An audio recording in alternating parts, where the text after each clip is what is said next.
Now, I want you to look at always the dates of things and all of that to kind of put it in context, because that's important. When you're doing research, make sure you don't go and pull up an ad for 2012 claiming it to be the same day it is today when it was then. Okay.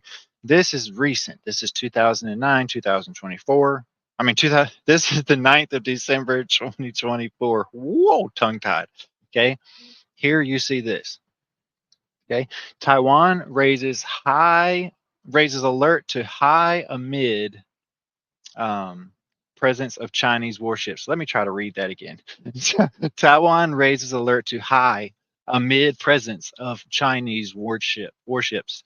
Now, when I say that, I'm not saying like a little handful of warships, like 10 out there, or maybe like 12 out there, or 15 out there. I'm not even talking about like 20 out there or 30 out there. Um, when I say when it says they raised it to high and there's a lot out there, there's a lot of warships out there. They mean a lot. Like there was nearly 90. Okay, you're reading that here yourself. 90 Chinese Navy Coast Guard ships reported near Taiwan, southern Japanese islands, east and south China seas.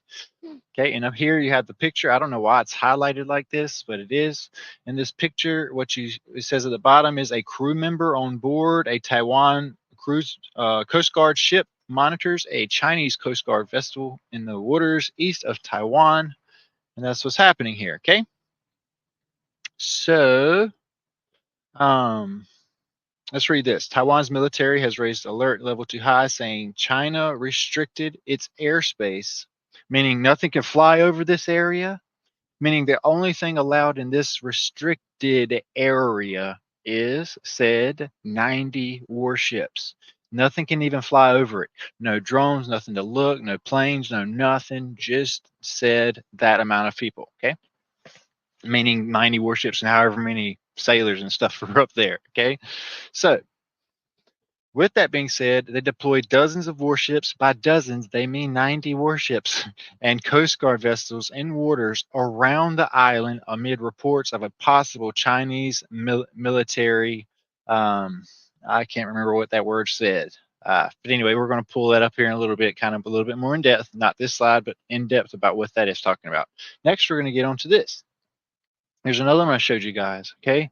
Since the weekend, I want to say also this is the same article, I believe, down at the bottom. We'll be pulling up some of this stuff tonight, but just read this, okay? Okay. A Taipei security source told the Reuters, I guess that's how you say that, news agency that China currently has nearly 90 Navy and Coast Guard ships in the water near Taiwan in southern Japanese islands and the East and South China Seas, of which are, I got to zoom in a little bit, it's kind of small for me, so no small for you, of which about 2/3 are naval vessels. In a statement, the Chinese Foreign Ministry spokeswoman Mao Ning pledged that China will firmly defend its sovereignty and territorial integrity, adding that Taiwan was an inalienable part of China. Since the weekend, Taipei has been flagging the presence of 14 Chinese warships, 7 military aircraft, and note this, and at least 4 balloons. What do you mean by balloons? Well, like zeppelins, things like that, or you can say like monitoring balloons, like even our Navy uses. Our Coast Guard still in Elizabeth City, North Carolina. I have pictures of those I've shared before. They're still using those same zeppelins. Okay, there's 14 of those flying over, monitoring, and 7 military aircraft and at least 4 balloons amid speculations of a possible military drill by Beijing. All right, let's move forward. Next, I shared this. I was looking into some things that had been going on since December, okay? Like December 5th, the aircraft carrier conducted flight operations in the Philippine seas. By the Philippines, they were doing flight operations. Okay, then here the first they have the aircraft carrier conducting a fueling out at sea, meaning something was important out there. They had to go do a refueling out at sea instead of bringing something in. Okay, and by the 9th, here's what happened. Taiwan reported that China had deployed dozens of warships and Coast Guard vessels in waters around the island. So it's this buildup from the 1st, the 5th, and then the 9th. They already have 90 warships out there. Okay. And then there's this for all you Pacific Rim followers that's been following along between my Atlantic Rim decode and my Pacific Rim decode. Are you familiar with, how the devil will flip things? Like we lived, someone pointed out earlier, is devil backwards, or we live, which is evil backwards. Okay. That's only made possible because the English language of the beast. Well, we've been talking about Pacific Rim. Well, here's Rim Pac, Rim Pacific. Okay. And what's going on here, this Rim Pacific, is a pact made literally between a big group of nations, all right, that are out there patrolling and monitoring our Pacific Oceans right now, which we're going to unload a lot tonight. But here's this. This international maritime exercise took place from June 27th to August 1st of this year in and around the Hawaiian Islands. Very important location.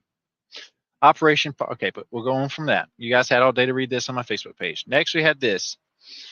There was a earthquake, a big earthquake, okay?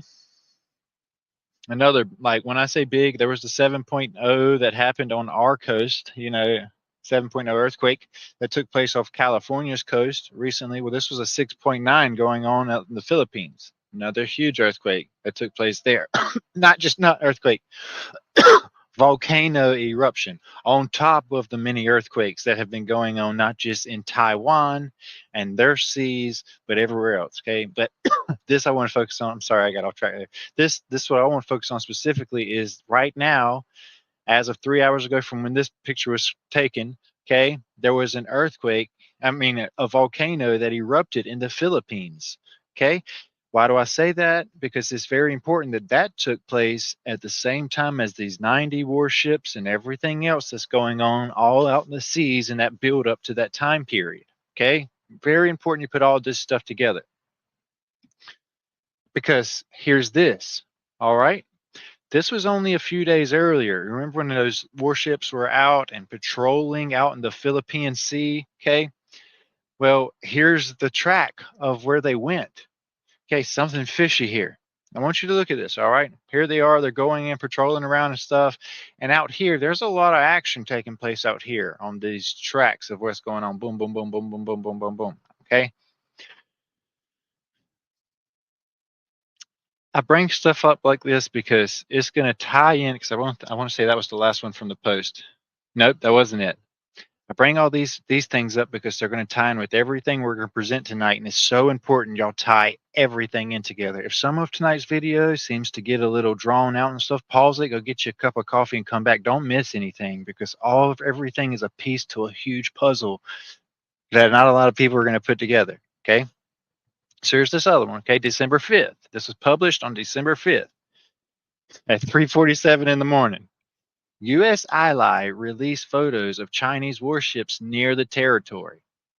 Okay. A total of 5 Chinese warships, not including the dozens and not including the 14 or however many we looked at earlier. This is another time. Total of 5 Chinese warships, including destroyers and frigates, were spotted transitioning waterways near Japan, a United States security treaty ally in East Asia in the past week. So here you see that again. Something crazy going on out there where they need 95, 15 dozens and all this stuff. In the meantime, you need to know also that they have this whole war going on with Russia, okay, and China and the rest of the world going on, the Israeli war. You also have something going on over here too, big time, that a lot of people aren't paying attention to. Like, hey, look over here, but don't look over here kind of stuff. Well, just wait. It gets bananas. Because here's this.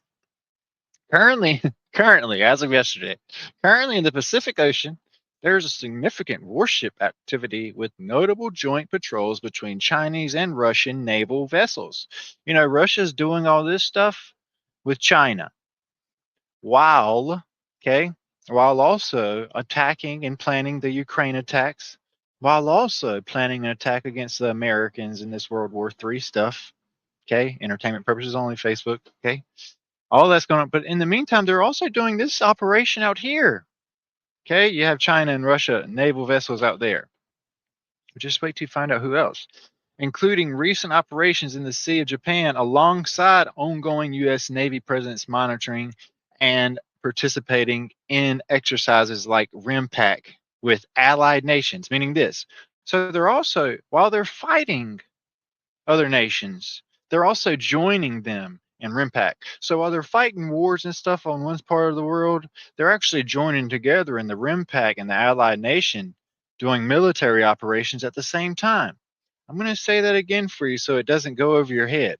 While there is a war going on between Russia and Ukraine and America and all the rest of UN, okay, there is also this whole RIMPAC going on out in the Pacific Ocean, where all the United Nations are together on some specific agenda, where they're still carrying out their military operations and they're not against one another.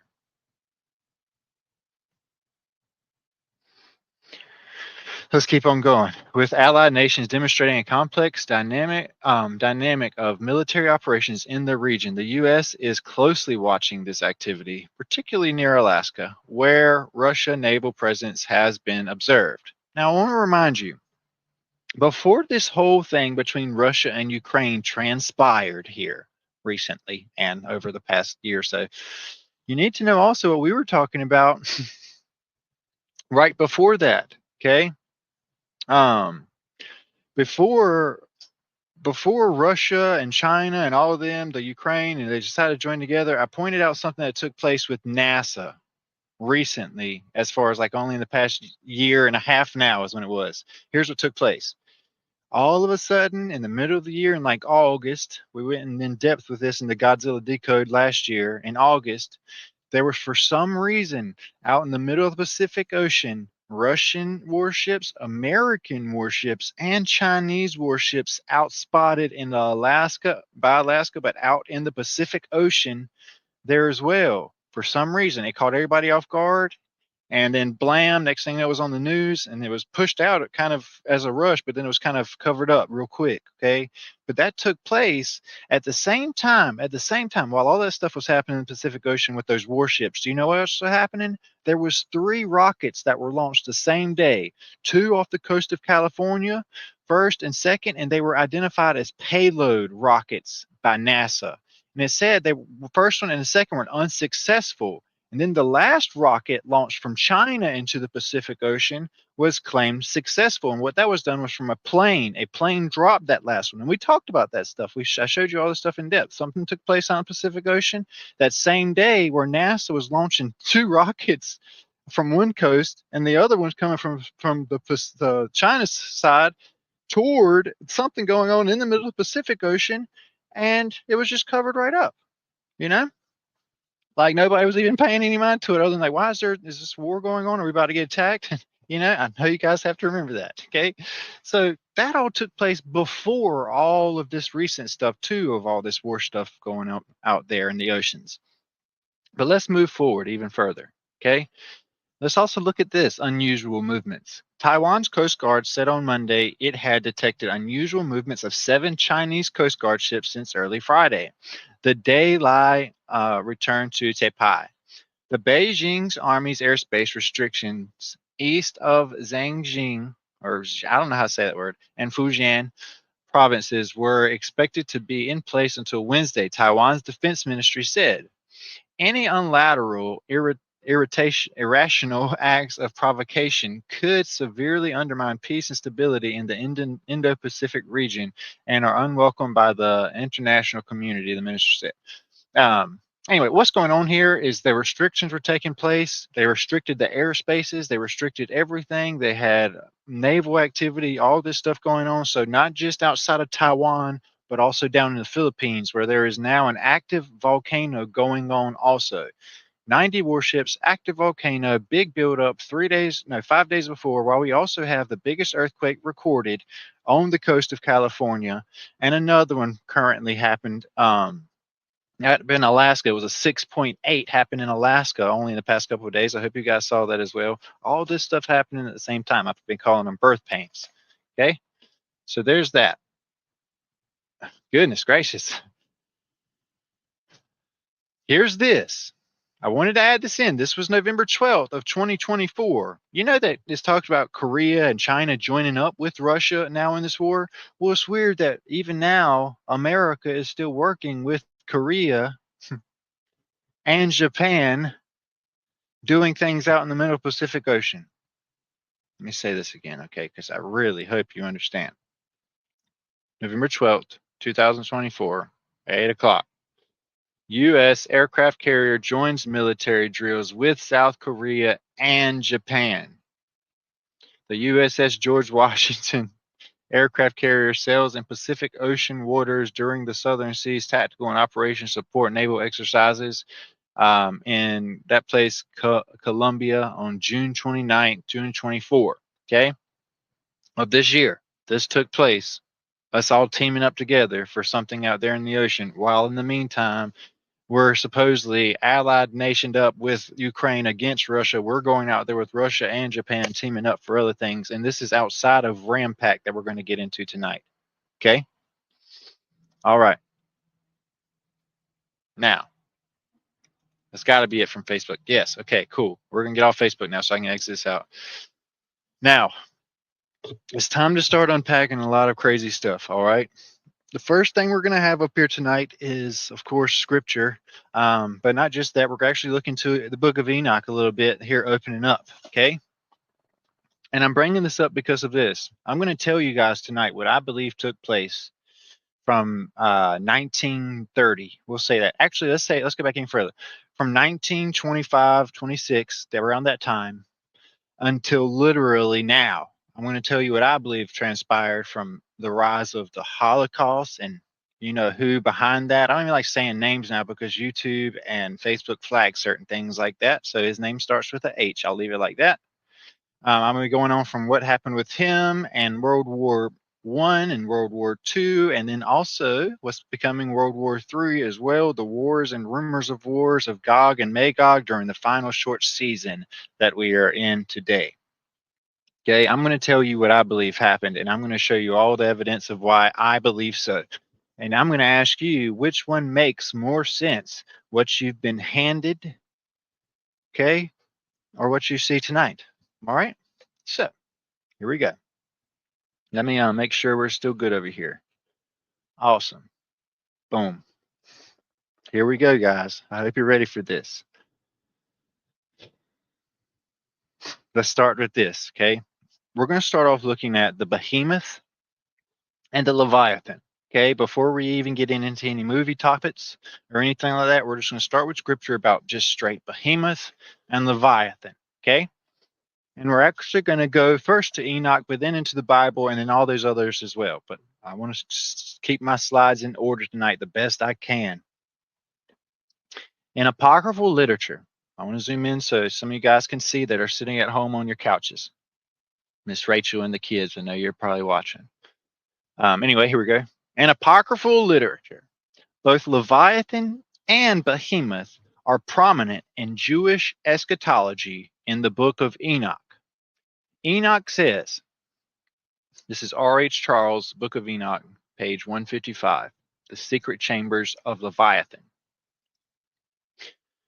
Okay, on that day, I want you to keep this in mind. Okay, on that day, the day of judgment, keep that first part in mind because I'm going to pull it right to scripture so you make sure you see these side by side. On that day, the day of judgment, two monsters will be produced. A female monster named Leviathan to dwell in the depths of the ocean over the fountains of the waters. Pause. I've had someone recently say there's no scripture or anything that backs up Leviathan being a female. I'm going to prove to you tonight that there is a masculine and female Leviathan. Okay, there's a behemoth and a Leviathan, and they are pointed all throughout. Okay, but right here from Enoch chapters, I guess 7 through 9, it gets into this whole topic about Leviathan, the female monster that dwells in the depths of the ocean over the fountains of the waters that sprang loose during the floods when we know there was a war of Nephilim and Raphaim, when there was an emergence of titans from the deep to fight the Nephilim on the land. And then there was the flood of Noah to drown them out. All the trees had been chopped down so they couldn't climb them up. Okay, we know that that took place. They come from the springs of the deep that resides beneath Leviathan. Hence why I've been trying to tell you guys, at the bottom of Antarctica, you have the serpent with the tail in its mouth, okay, the huge Leviathan. And that's also where the anomalies are coming out of. From where the tail is in, it opens up and they release from the chamber beneath her, okay, the chamber of the abyss, they come out. She gives birth, the birth pains of these titans of old to the land, okay? Now let's keep on going. But the male is called the behemoth, hence the he. Behemoth. There's also Mothra of Godzilla, the mother. Mothra, the queen of monsters. Mothra, like mother. Then there's Behemoth or Godzilla, Zilla, monster dragon, who occupies with his breast a waste wilderness named Dindane, or Dudael, if you can be, you can also say. Read the land of Nade. Okay? On the east of the garden, found in Genesis chapter 16, is where that kind of parallels, okay? Also, where it talks about Job and the behemoth on the land, the dragon on the land, okay? There's a dragon on the land, there's a dragon in the sea. Okay? So this masculine, this behemoth dragon on the land, all right, resides on the earth in the waste wilderness, okay, on the east of the garden. Remember where Adam and Eve were placed on the east of the garden right after their fall and things like that, all that whole thing, how that transpired? Remember the dragon? Okay. On the east of the garden, where the elect and the righteous dwell. And I besought that other angel that he should show me the might of these monsters, how they were produced on one day. Okay? What day is that? Well, we're going to pull out that day specifically tonight. The one being placed in the depth of the sea, and the other in the mainland of the wilderness. And he spake to me, Thou son of man, dost seek here to know what is hidden. Okay? So there's that. Now, let's see. I don't know if we want to go too much on this page, so I want to move on to more. I want to make sure I did not miss anything, though. Okay, yeah, let's look up here in the biblical data, okay? Right down here was Enoch, but let's look in here for in the biblical data, what that has to say about the behemoth. Okay? Behemoth has been taken to donate the hippopotamus and Jablonski, or the Jabberwocky, to make it correspond exactly with what animal compared an Egyptian form, the Pehemu, or the water ox. What it is, the blue ox. That's why in the new world it was Paul Bunyan and the blue water ox. Okay, which is just a wrong mistranslation of behemoth. We know that there is a behemoth dragon on the land, on the sea. Okay, but that was due to that whole New World mistranslation on purpose of the blue ox of Paul Bunyan and the blue ox of the New World, the land of the feathered serpent, the land of the blue dragon, the blue blood dragon. Okay, Paul Bunyan and his big old giant blue ox. All right, the water ox. Another name for the behemoth, by the way. Remember, yin and yang, the behemoth and leviathan, the dark side and the light side, okay? That's where we're going. Now, let's keep on going. This biblical description contains mythical elements, and the conclusion is justified that these monsters were not real, though the hippopotamus may have furnished in the main the data for the description only of the unique being and not of the common hippopotamus. So what this is that translation, and this is what they teach in Bible college, by the way, is that it was a hippopotamus. First of all, have you ever seen a hippopotamus tail sway like the cedar tree? No, a hippopotamus tail is like a pig, a little curly thing, little tiny thing, okay? I want a hippopotamus. But anyway, let's keep on going. Let's see what else has to say here. All right, so I'll keep on going. I'll go on to the next slide. So we got a lot to get through. We ain't even dug into any of this yet. Now let's look up in the Bible. You remember in Enoch, it says in that day, like the day of judgment, it says two will be produced, a masculine and feminine, a behemoth and a leviathan. Two dragons, okay? Dragon of land and dragon of the sea. In that day, so in this same day here in the Bible in Isaiah 27, with his sore and great strong sword, shall punish Leviathan, that piercing serpent, even Leviathan, that crooked serpent, two different Leviathans, and he will slay the dragon that is in the sea. Okay? You have a dragon and you have two forms of a Leviathan. Okay? Dragon, two forms of a Leviathan right here. For those that like to twist and turn and add to and take away, we now know that you don't have to do that. Okay? You don't. That's why he says, don't add to or take away from the word. Don't try and twist and turn it. Take it for what it is. Now, and he shall slay that dragon that is in the sea. Now, in that day, sing ye unto her a vineyard of red wine, which we don't even have to read this. I wanted to point that out because the next stuff brings in the same stuff. But this is talking about on the day of judgment, what's going to happen. He's going to do that. Okay? Here's this. Now let's look here. Here's another picture of it. Okay, they have three different things pictured here. They have the behemoth, which they have a red ox, which is also called the red dragon, the blue dragon, the blue ox, the water ox, the blue dragon, the T-Rex. Or there's the female and all the ones she gives birth to in the inside. But notice the female serpent, the Leviathan of the sea, is eating its tail, guarding its nest of children. And then there's the griffin, which is also known as Ziz, the air monster, the prince and power of the air. Now, wanted to show you that. Here it says this. Here's a commentary done on Genesis chapter 121. This is very interesting, okay? Do you guys know it talks about Jonah being swallowed by a great fish? Well, here's some interesting stuff when it talks about sea monsters. The great fish in the sea, and in the words of Agadah, this refers to the Leviathan and its mate. For he created them male and female, and he slew the female and salted her away for the righteous in the future. What does that mean? Well, when we die, we become the salt of the earth, okay? But we're to be raised back to life in the end. That's why also, just as the female Leviathan and the male, remember the male leaves behind a spirit just as a female leaves behind a spirit, okay? The masculine behemoth is still around. The Leviathan, the female Leviathan had been slain, put to rest, put to sleep, to be used for judgment later when she's brought back to life, awoken. You can also call that what some translations turn this into as a hibernation state, okay? When we die, we also become that hibernated state where we sleep and rest until we're given life again and resurrected. That's the same thing that happened with the female form, okay?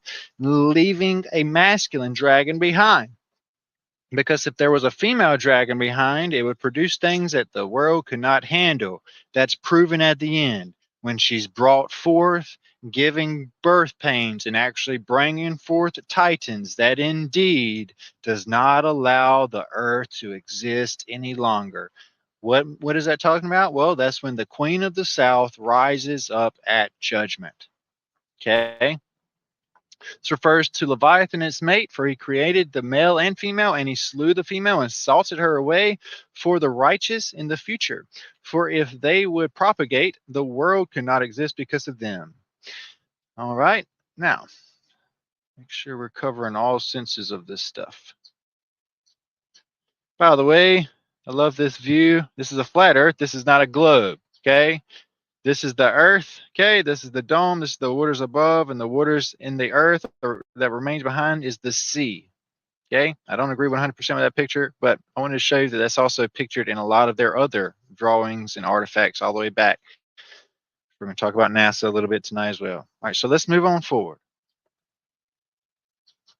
Now, I want to look at another scripture where it talks about a Leviathan and what the Leviathan does and the actual description of Leviathan and what it can do with its eyes, with its mouth, with its body. Okay. We know that there's a masculine Leviathan of the land that has been left around until the female Leviathan of the deep comes back for revenge, bringing birth with her children. Okay. Here's this. Here's your description of the Leviathan for those that don't know. which I can give you a pretty big description of Leviathan. You want a description of Leviathan? I'll give you a description of Leviathan. Let's go to Google Earth. I'll give you a good description of Leviathan.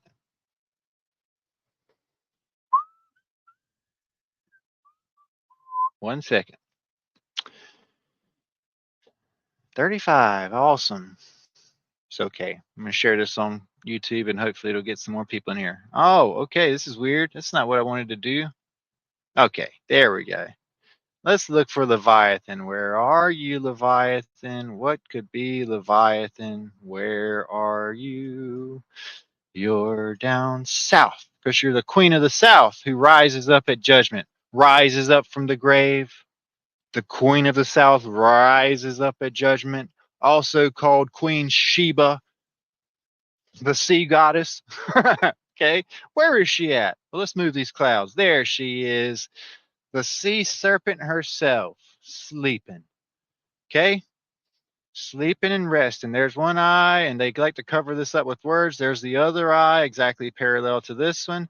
You know how alligators and snakes, even boa constrictors and things like that, when they sleep, even anacondas in a sense, when they sleep, they will put their snouts protruding out of the water just a little bit. That's why you have here the Sandwich Islands, along with these islands that are sticking up out of the water. And I guarantee you there's some funnels and tubes for air and breathing involved there. Okay. And there's a scaly back and out into the, you got it, the Pacific Ocean, but we know that it's wrapped around. And the reason why all this sliding action is going on around here is because the tail and the mouth and where these titans of the deep have been coming out literally right here since the eclipse, which we called here as well. It seems like I'm lagging a little bit, but I hope I'm not. Anyway, let's keep on going. There's that. Maybe it's because this is eating up data with the Google Earth. So I'm going to keep on going. Here we go. Here's the description of Leviathan. Can you pull in Leviathan with a fish hook or tie down its tongue with a rope? Can you put a cord through its nose or pierce its jaw with a hook? Will it keep begging for you for mercy? Will it speak to you with gentle words? Will it make an agreement with you for you to take it as your slave for life? Can you make a pet of it like a bird? Can you make a pet of that thing we just saw? Or put it on a leash for a young woman in your house? Will traders barter for it? Will they divide it up among the merchants? Can you fill its hide with harpoons or its head with fishing spears?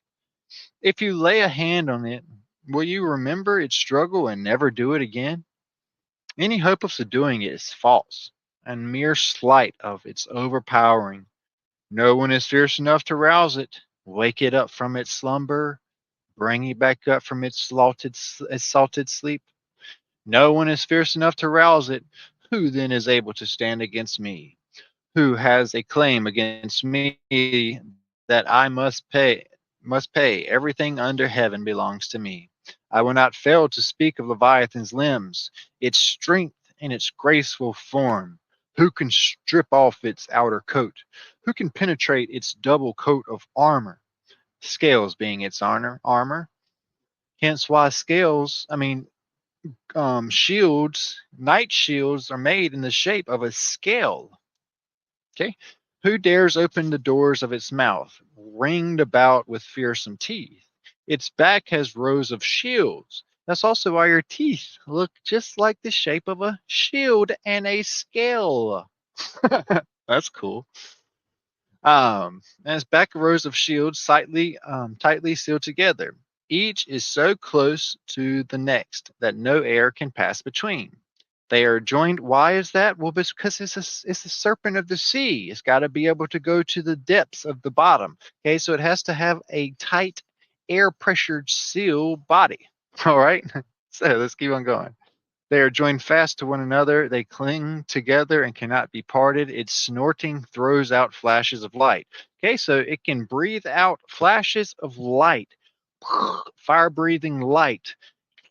Okay, and its eyes are like the rays of dawn. You know how Godzilla's eyes are like glowing? Well, this one can breathe out fire from its mouth, and its eyes are like the dawn. Okay, flames, they stream from its mouth like Godzilla. Sparks of fire shoot out. Smoke pours from its nostrils as from a boiling pot over burning reeds. Its breath sets coals ablaze, and flames dart from its mouth. Strength resides in its neck. Its neck dismay goes before it. The folds of its flesh are tightly joined. They are firm and immovable. Its chest is hard as rock, hard as a lower millstone. When it rises up, the mighty are terrified. Hence, when the Queen of the South rises up at judgment, men's hearts will fail them with fear due to lack of wisdom, understanding, and knowledge, and due to not having the Holy Spirit in our life for guidance. Okay?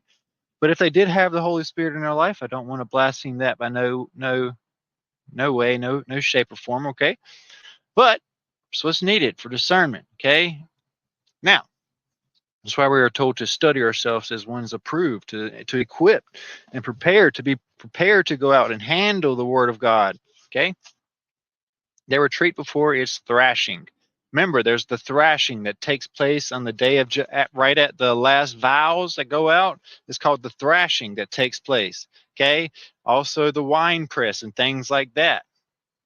Now, the sword that reaches it has no effect, nor does the spear or the dart or the javelin. Iron it treats like straw, and bronze like rotten wood. Arrows do not make it flee. Sling stones are like a chaff to it. A club seems to it but a piece of straw. This is why NASA now has made these unmanned rockets made by Elon Anubis Musk, okay, and they're shooting it at Apep, okay, the serpent of Egyptian that rises up at Ra, that guards the underworld. Remember, Apep, also Apophis, is the one in Egyptian culture that rises up against Ra / Satan, who wants to go to the underworld, but the underworld's guarded by the Queen of the South. Okay, there you go, the belly of the beast herself. Now, you get it. Nothing on earth is equal. A creature without fear looks down on all that are haughty. It is the king over all that are proud. Okay, now, here we go. Now, I want to move to this one. So here's everything we've unpacked so far. We now know there's a masculine and there's a feminine leviathan. All right, that goes back to creation. That's the behemoth and the tiamat, if you want to be specific. The behemoth and the leviathan, if you want to be even more specific. Okay, all of that is real. Okay, and apparently those leviathan creatures, those serpent creatures, can breathe out fire out of their mouth, and all of that stuff that's seen actually in Godzilla. Now let's check out this, okay? The Leviathan was testing hero gods in Near Eastern mythology as far back as the 3rd millennium BC, and turns up regularly in the Old Testament, either as a figurative name for enemies of Israel, which is found in the book of Isaiah, but also any creature of the sea, like that great fish in the sea, is also referred to as a Leviathan, or a monstrous crocodile, which is described in Job, also called a Leviathan. All of those are described as a Leviathan. According to Jewish mythology, Leviathan is a sea monster, Behemoth is a land monster, and Zig is the air monster. And on that day were two monsters parted, a female monster named Leviathan, to dwell in the abysses of the ocean, over the fountains of the water, and the male what? The male monster, named Behemoth, who occupied the breast of the waste wilderness, named Dudain. All right. Later sources describe Leviathan as a dragon, and that Yahweh created a male and a female. God created the great sea monsters, Tananim. According to legend, this refers to a Leviathan and its mate. God created a male and a female Leviathan. Uh-oh. Hold on one sec, guys. All right, it's back. My monitor turned off here. I don't know what's going on. Okay, according to Jewish mythology, Leviathan is a sea monster, Behemoth is a land monster, and on that day there were two monsters parted. A female monster named Leviathan to dwell in the abysses of the ocean, over the fountains of the water. Okay, yeah, and then we were here. God created a male and the female Leviathan, male and female Leviathan, then killed the female and salted it for the righteous, for it if the leviathans were to procreate in the world could not stand before them. We talked about that earlier as well. Okay, so I just wanted to share that other little tidbit on leviathan before we move forward. Next, we have to get into this. Okay, the word Tiamat, which I believe also is what was over the face of the deep, the darkness at the beginning. Okay, Tiamat is also referred to as chaos, but there's also a masculine form of Tiamat. Tiamat is feminine. Okay, the feminine form, Tiamat, hence aunt in Spanish. Okay, but then there's Behemoth, like your bay. Okay, there's Behemoth. Okay, your Behemoth is the masculine form. There's a Behemoth and a Tiamat. There's a Beowulf. There's a Tiawolf. Okay, or whatever. Oh, what's her name?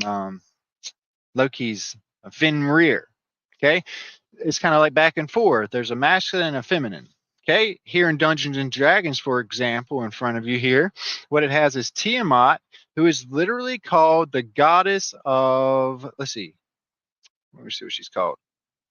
She's the Dragon Queen, the Chromatic Dragon. There was another name here I really thought was very. Anyway, let's just read it. Okay, Tiamat is a supremely strong and powerful five-headed draconic goddess in the Dungeons and Dragons role-playing game. The name is taken from Tiamat, a goddess in ancient Mesopotamian mythology. She is the queen and mother of evil dragons and a member of the default pantheons of Dungeons and Dragons gods. Her symbol is a five-headed dragon.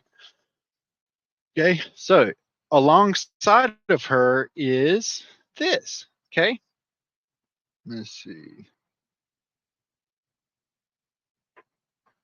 She goes hand in hand. She's the queen of evil dragonkind is another name for her.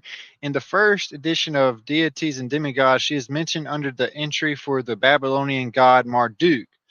His battles with Tiamat, this where Marduk rises up against Tiamat, formally connecting her with the Babylonian Tiamat.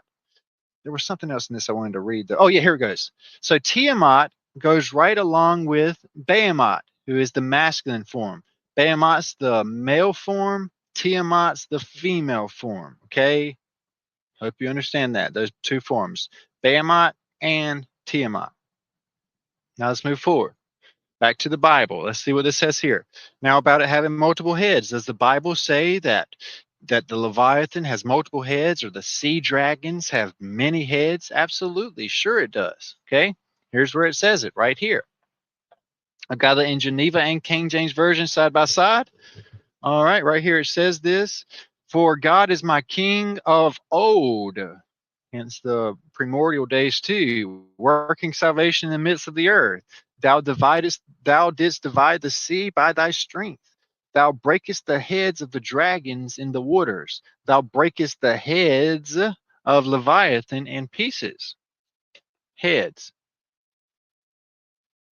Why did it do that?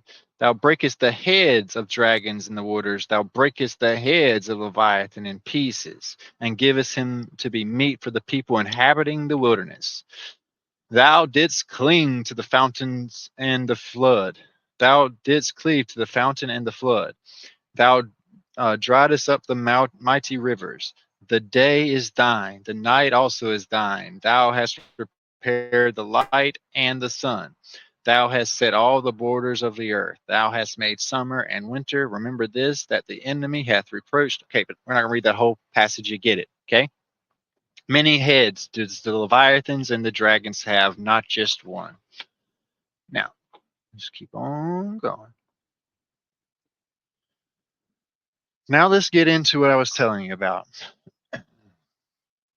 Okay, first thing I want us to do is just think back. All right, first let's start with Pearl Harbor. During the attack on Pearl Harbor, it was literally a sporadic, out of nowhere thing. It caught us off guard, and I think it even caught them off guard and them doing okay. It was spur of the moment, everything. There was something that took place. Okay, all right, and after that happened, I think I should have a Pearl Harbor thing, unless I closed it out. But anyway, during Pearl Harbor, the Japanese, and I'm telling you, I've got it pulled up in one of these we're going to get to in a minute.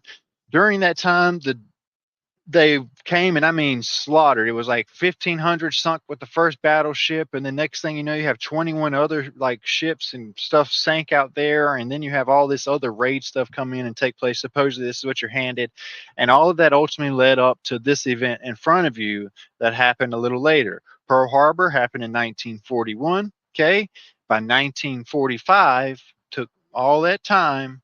Here's what took place. Apparently, we decide to retaliate by nuking Hiroshima and Nagasaki. Now, the crazy thing about this whole thing, okay, for those that love our whole American heritage and stuff like that, first of all, you need to see how many Japanese people, how many Americans were killed during the Pearl Harbor incident. And then I want you to compare those numbers to this.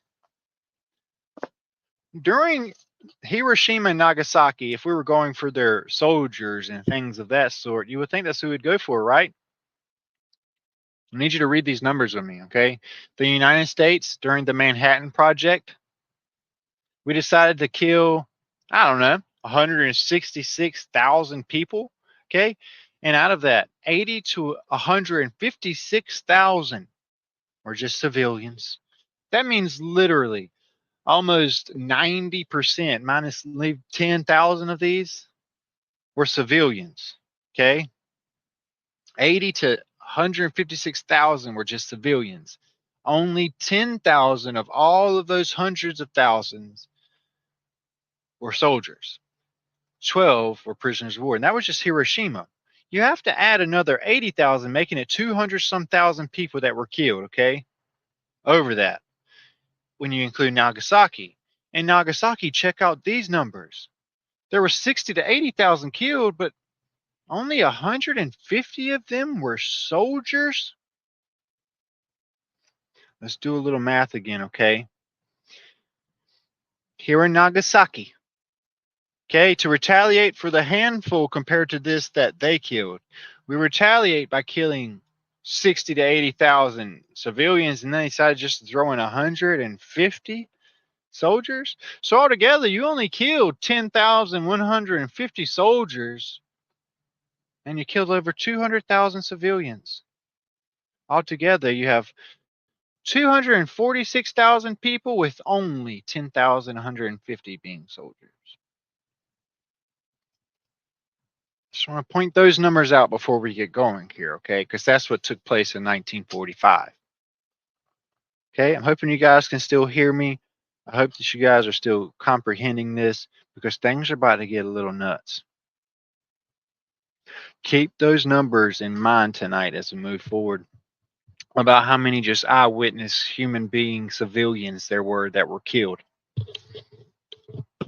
in the midst of all of that. Let's move forward. Here we have this. They call it, you know, the plane that dropped the bombs. Do you know what America called it? Apparently, it was necessary to kill 246,000 people, only 10,000 being soldiers. Apparently, it was necessary to do that, so they called the plane that dropped the bombs necessary evil. Was literally the one that dropped the bomb on Hiroshima and Nagasaki. Strange.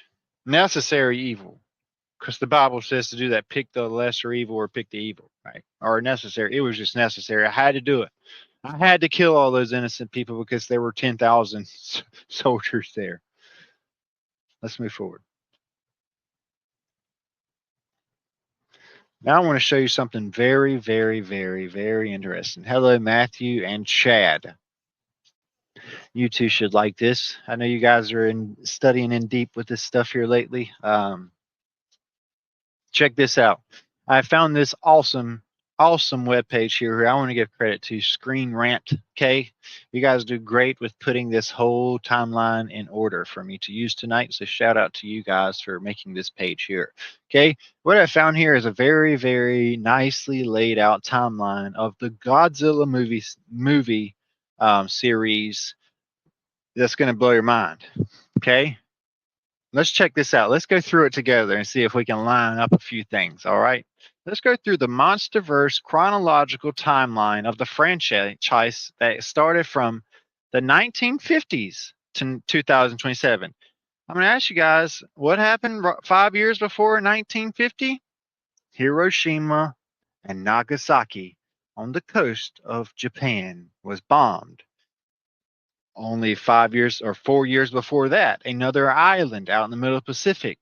Thousands of people had to be killed, okay, all at once, along with a lot of warships sunk out there and a lot of stuff like that that happened, okay? All of that back to back. And the next thing you know, you have this movie come out in the 1950s, okay? Godzilla series. Here we go. Check this out. So it does have some prehistory. Let's get into that a little bit. Okay. The earliest events in the Monsterverse timeline have not received much attention, but some important details and events seem still transpired in prehistory. Okay. Prehistoric. Okay. Or you can call it the primordial time. The darkness, the chaos, the kingdom born in darkness, the bad stuff, the evil stuff, the scary stuff that was brought forth. Okay. Do you know what that stuff was, by the way? Check this out. I want to blow your minds a little bit for those that love the Bible. Here you have this. In the beginning, God created the heavens and the earth, right? All of this stuff going on here. But let's get down here to this. Before he created Adam and Eve, he does this. Let's go to the. Hold on one sec. Oh, I'm in chapter 2. Duh. In the beginning, God created the heavens and the earth. Da, da, da, da. Then we're down here. I want to show you something incredible. Okay. And cause the dry land, sea, da, da, da, da. God said, let there be lights in the firmament. Da, da, da, da. Okay. Sweet. Nice. So here we have waters. Okay. We have waters being brought forth. Okay. Let the waters bring forth the abundance of every creeping thing that hath life, and let the fowl fly upon the earth in the open firmament of the heaven. Then God created the great whales and every thing, everything living and moving, which the waters brought forth in abundance. So what the waters brought forth, including great whales, this is where it lists it. And it names them as feathered fowls also that can fly on the land and the sea. I've been trying to tell you guys we're called land of the feathered serpent because it's called a feathered serpent with comparison that dragons have feathers. That's why they're releasing now that dinosaurs had feathers and things of that sort. But America's based off of Amaruka, which is the feathered serpent of Quetzalcoatl. Okay. Behemoth, the land dragon. All right. So indeed, they have feathers. We're also allowed to eat poultry, and we're told we can eat a behemoth and leviathan. They all have feathers, okay? Even poultry have scales, tight scales on their feet that dangle in the water, but light scales on their feathers that fly in the air, okay? Dragons that are on the land can fly, okay? Or wings or things of that sort. The ones in the seas have to have the tight scales, the leviathan scales, so they can go to the depths of the ocean, things of that sort, okay? So during this day, you also have the beast of the ocean and the great whales, or as this would also say, the great fish. Okay.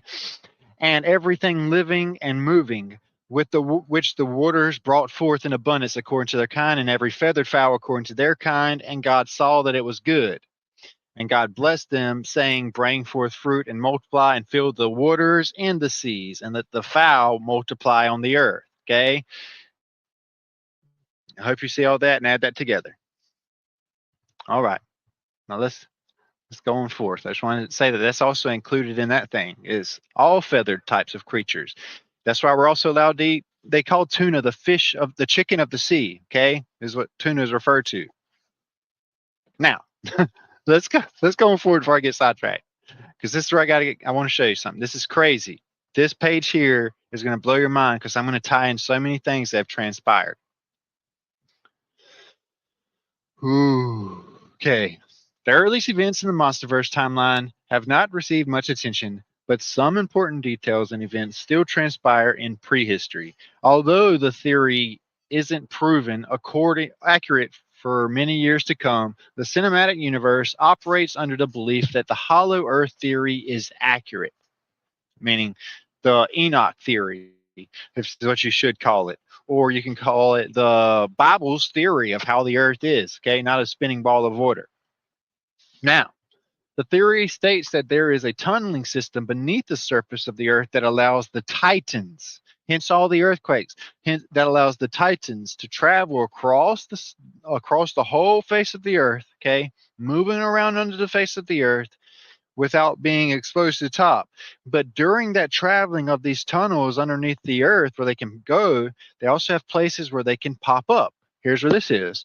The theory states that there is a tunneling system beneath the surface of the earth that allows titans to travel across the globe and emerge in specific areas. These details are in Kong Skull Island, which confirms sightings happening long before this. We're going to get into that stuff in depth tonight too. Cave paintings in the movies and on monarchs' websites don't provide exact details on when events happened. However, humans had contact with Godzilla, Rodan, Mothra, and Ghidorah millions of years ago. These paintings depict a previous fight for dominance with Godzilla and Mothra working together to attack Ghidorah. Okay, what this is remember I told you there was a Godzilla, but there was also a the winged fowl of the air as well, going against the Leviathan, the queen of the sea as well, that rises up at judgment. That's what this is actually talking about here. Godzilla and Mothra teaming up against Ghidorah, the three-headed dragon that comes up from Antarctica at the end, by the way, people haven't pieced that together.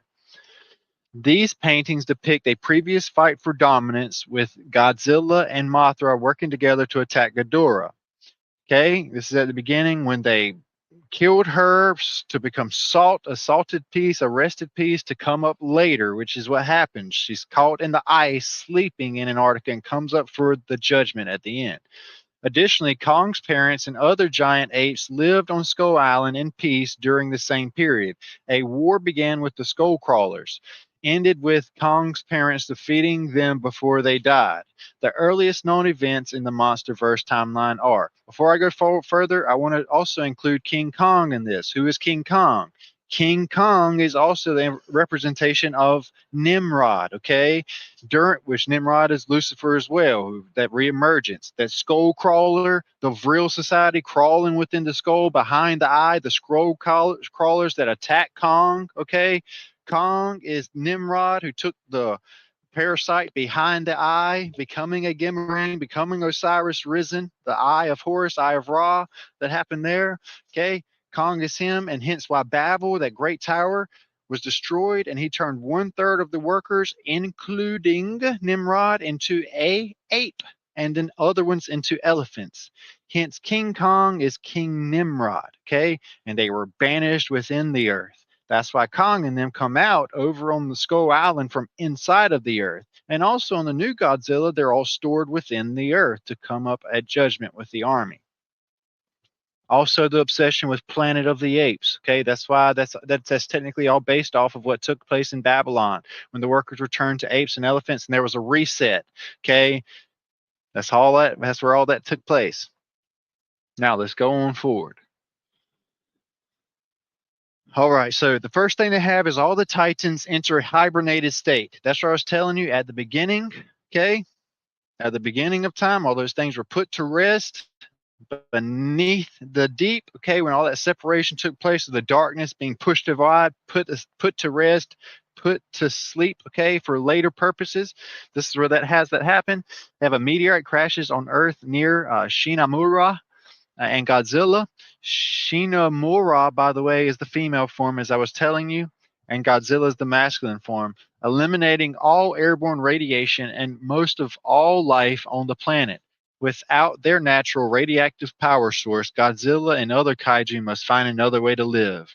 Many of them enter a hibernation state for millions of years, while others either adapt to live deep in the ocean, like Godzilla, or Godzilla has living in the bottom of the ocean, absorbing the radiation that comes from nukes, carpet bombing, atomic bombs. You see where this is going? All of that stuff feeds and energizes Godzilla, who rests at the bottom of the Pacific Ocean, with the head of Leviathan resting at the bottom of the Atlantic into the Atlantic Ocean. Okay. A meteorite crashes on Earth. Okay, we did that. Um, Oh yeah, here we go.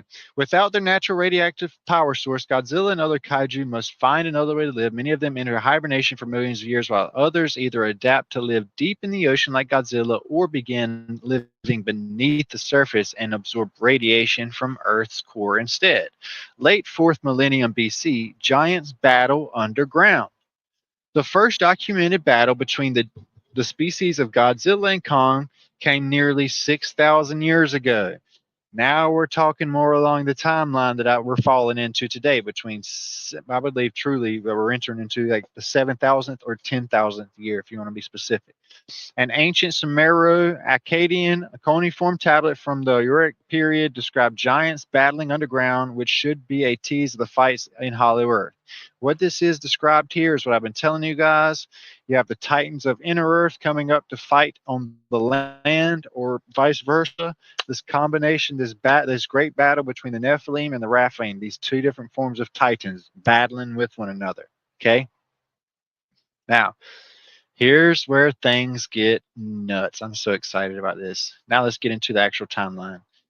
First thing we're going to look at is 1926. According to the movie, put your tinfoil hats on, because I'm telling you guys, this is really crazy how much digging I've done today. I've been all over the place. This is crazy to me. And it all just came together so quick. So I want to say again, Facebook and YouTube later, this is for entertainment purposes only. I don't own any rights to any of anything used in this, and yada yada yada. 1926, the first Hollow Earth expedition. Godzilla vs. Kong's opening credits reveal the first known Hollow Earth expedition happened in 1926. It was led by an unnamed admiral, and the search party was never seen again. I want to, because I know you guys are truthers, I'm going to ask you. The movie says that it's an unnamed person, and they were naming this story as hypothetical. Okay. Who was this? Who do you guys think this admiral was that in 1926 went and discovered Hollow Earth? Anyone want to tell me what admiral may have flown to, I don't know, maybe the North Pole or Antarctica and discovered some crazy things about some Hollow Earth? Admiral Byrd. Absolutely. Check this out. I'll show you here. What did Richard Byrd and Floyd Bennett accomplish in 1926? Well, with his chief pilot, Floyd Bennett, he explored the North Pole region during a flight that lasted more than 15 hours. An oil leak in the engine forced them to turn around earlier than planned. They probably did not reach the true North Pole. But back in the USA, they were acclaimed as national heroes. Okay, so here we are.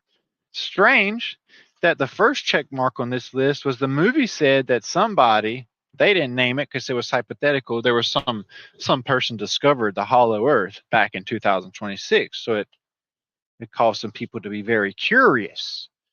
Well, next we have this, 1938. In 1938, Hollow Earth Tunnel discovery.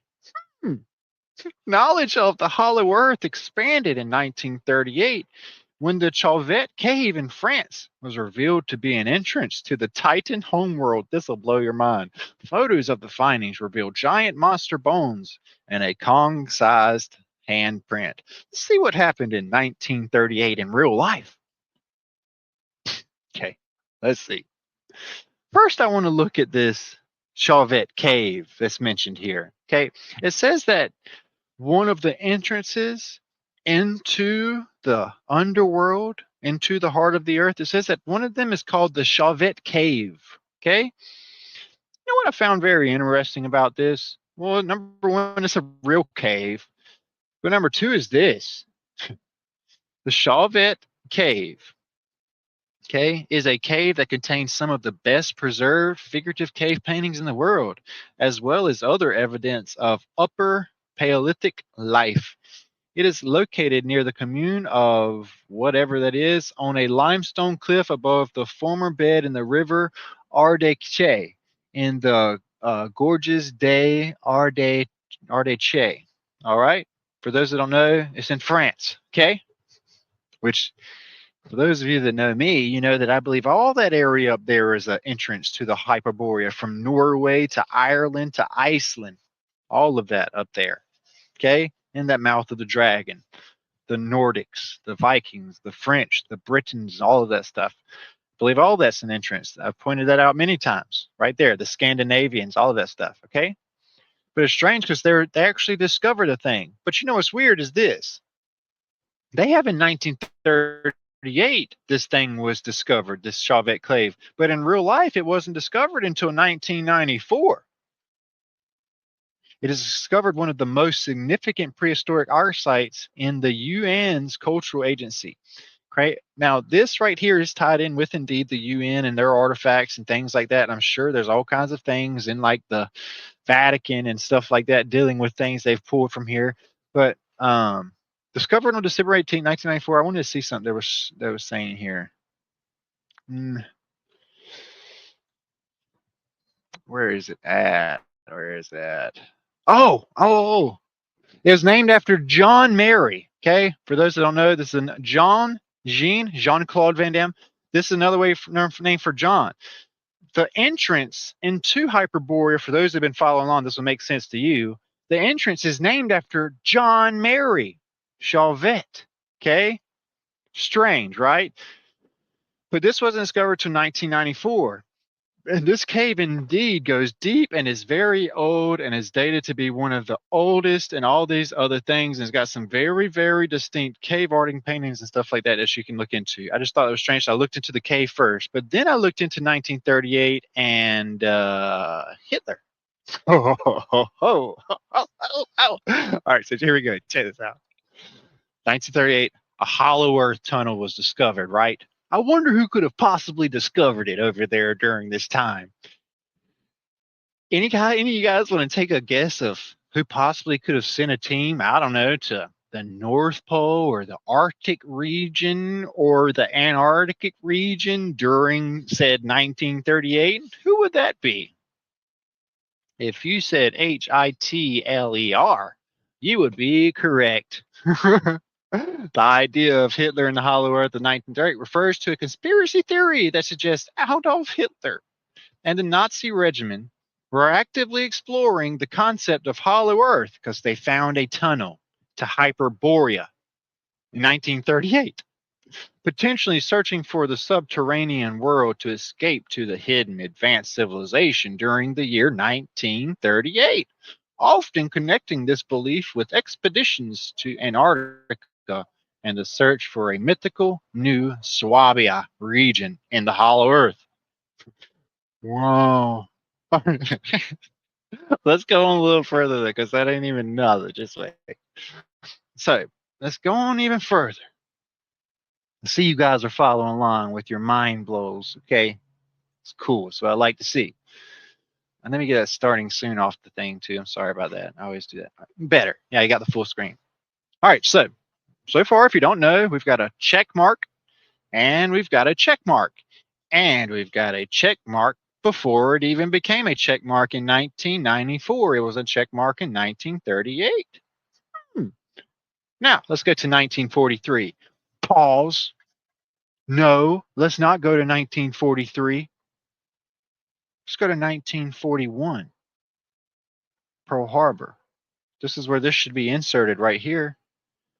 1941, after we discover Hollow Earth, well, we know that on Godzilla, the newest Godzilla, what took place was Hollow Earth got disturbed. And stuff started coming up from Hollow Earth after the Americans discovered Hollow Earth. Things started to rise from Hollow Earth. Things that I believe rose from the ocean during Pearl Harbor in 1941, when literally America and Japan were in a skirmish with a Titan that was right there in Pearl Harbor, killing civilians and killing soldiers on both ends. But most importantly, 21 different warships were also sunk during that whole skirmish as well. Okay. Everybody's like, well, the government would have to hide all that. Well, do you know about the Kandahar Giant, the whole thing that the military was behind? Do you know about all those other secret operations? Absolutely not. They cover it up. But I want to show you this. Insert 1941 here in Pearl Harbor, and then you have something else. Because I told you, according to Godzilla, when Hollow Earth was discovered, that's when they disturbed the things that were residing in Hollow Earth, and they found the tunnel out, hence the Chauvet Cave and some other dwellings. So here's this 1943. Now we get going. U.S.S. Lawton incident. After only sparingly seeing Titans, an unknown one is involved in wrecking the U.S.S. Lawton. The incident saw an unidentified creature attack the ship and kill every single person on board except for one. William Ronda was the only survivor of the event, which was covered up by the government. So now I have to find an event around 1943 where there was a ship in the sea that was attacked by a creature and covered up by the government. Wowza. Well, I want to show you something that took place in 1978 first. Watch this. This is crazy. In 1978, the U.S.S. Stein, a U.S. Navy frigate, suddenly had an emergency that resulted in a. Now, it didn't look like this. It looked like an actual Navy ship from the 1978s. Okay, I don't know why this picture's like this, but picture an actual naval ship and not a Kraken. Watch this. Suddenly had an emergency that resulted in immediately reroute to its home base. The radar system responsible for identifying submarine threats suddenly went unserviceable. The Stein headed for land and reached a dry dock so the engineers could examine the fault, which likely laid somewhere around a massive 27,215 kilograms in a dome attached to the front of the ship's hull. However, upon inspection of the sonar dome, the engines found something they certainly weren't expecting. The rubber no-foul coating of the dome was shredded, with large tears covering 8% of the surface, according to the Navy magazine at the time, with some tears reaching up to around 4 feet long. The coating was damaged by something with some serious power. In fact, huge teeth were left in the bottom of most of the scratches, and witnesses noticed that it looked as though a congregation of alligators had swarmed the critical piece of tech. In an effort to understand the Stein monster, the Frankenstein monster, the brought back to life from a sleep monster, Frankenstein. Navy biologist F.G. Wood was called to inspect the no-foul coating. He noted that the teeth or claws found on the dome were likely culprits of a large tears, demonstrating that they perfectly matched the width of each. He concluded it was a massive squid, owing to the structures of the teeth, but didn't rule out something that hasn't yet been found in the ocean. The only thing he could compare it to was a giant squid because of the power, size that it had to have been, and all of those things. Giant squid don't have teeth, or claws, or to rip like that. Anyway, so I thought that was interesting. He concluded it was a massive squid owing to the structures of the teeth, but didn't rule out something that hasn't even yet discovered. The only snag is that it has widely been reported that a giant squid with teeth like this would have to have been 150 feet long, making around half the length of the Statue of Liberty. This monster, this creature. Okay? They actually compare it to who we've been talking to about Cthulhu, the Kraken, which is crazy in plain sight. But that's not what I want to compare it to. I want to show you that that's one thing that took place out there in the middle of the Pacific Ocean. Let's look at another one that took place more close to the time. Okay. All right. I want to show you where it is. One sec. I don't want to skip through because what I've probably done is put it at the end somewhere, and I'll have to get to it. But let's keep on going here. Okay. So in 1943, we have an incident, which I will eventually pull up. I don't know why it's not right after it, of another ship that happened around the same time. Okay. But let's look on a little further. All right. I want to show you this. All right. Wait, we're not at that point yet. Nope, I need to wait a minute. Okay. All right, sweet. Okay. 1944. Here we goes this part, okay? Skull Island welcomes two outsiders. During World War II, USA pilot Hank Marlowe and Japanese pilot Gunpei Akari engage in an aerial combat and crash land on Skull Island as a result. The two soldiers fight throughout the unknown terrain and are only stopped when they meet Kong for the first time. Amazed at what they see, the two former enemies learn to become friends as they try to stay alive on the strange island. What we have here, what I want to bring up is this. Okay, you have Nemo Point, okay, which was named after the 7,000 leagues under the sea, which is out there in the Pacific Ocean, that was not just discovered and manned during this same time, but also was established with them the proving grounds. Okay, what are the proving grounds and things like that? Well, this is where they would do all their nuclear tests and all of that stuff on those things. And we're going to unpack something pretty nuts, okay? But this whole thing with the islands is in plain sight all over the place, okay? In Jurassic Park, for example, all those dinosaurs and all those big creatures were discovered out on an island by John Hamm, okay? John Hammond, okay? And then we have this in Maui, I mean, in Moana, we have Maui go to the island of monsters and go into the volcano into the heart of the earth, where he also finds giant beasts and creatures and stuff on this island. It's also seen in the Atlantis movies, where they go to an island out in the middle of the ocean.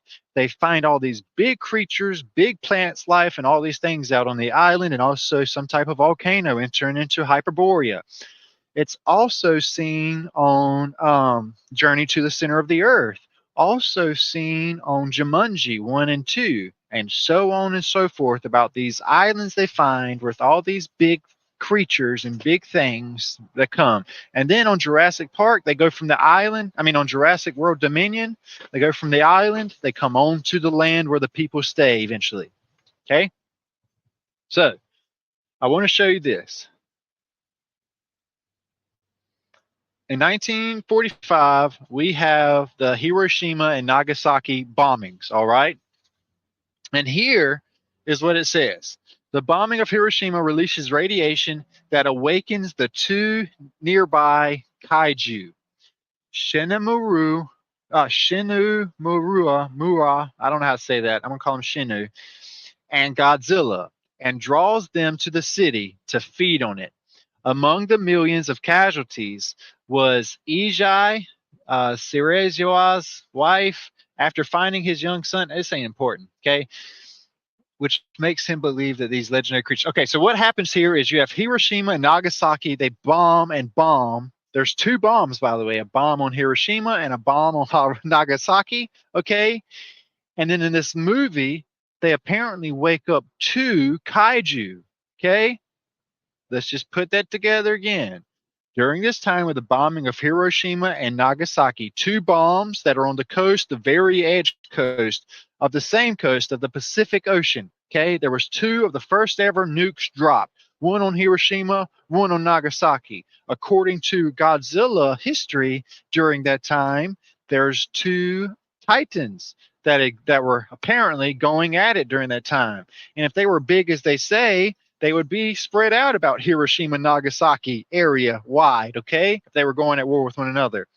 And let's say we were trying to stop two big titans that had emerged from the sea and came onto the coast land, and they were battling with one another. What would we do as Americans? We would drop a bomb that would not only kill civilians, but Navy, everybody there, all eyewitnesses. Matter of fact, to be exact, it was 246,000 people. Only 10,000 of those were soldiers. It would take killing hundreds and thousands of people to cover up an event like killing two titans that emerge at the same time during an event like this.